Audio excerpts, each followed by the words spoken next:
মজা আমি অনেকদিন ধরে খাই। তাই? হ্যাঁ, আমারও অনেক ভালো লাগে।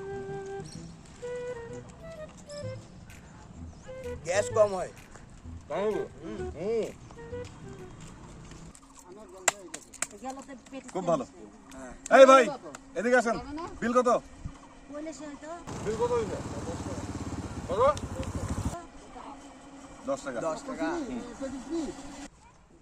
দাঁড়ান দিচ্ছি।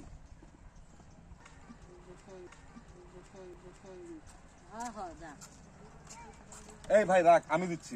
আরে ভাইয়া দাঁড়াও না, না না দিচ্ছি। না, আমি দিচ্ছি। এই আমি মামা নাও তো দিচ্ছি। তুমি। আরে আমার কথা শুন, আমি দিচ্ছি। আরে তুমি নাও। তুই আমার কথা শুন রে ভাই, আমি দেই, আমি দেই। তুই দিস না, আমি দেই। আচ্ছা দাও।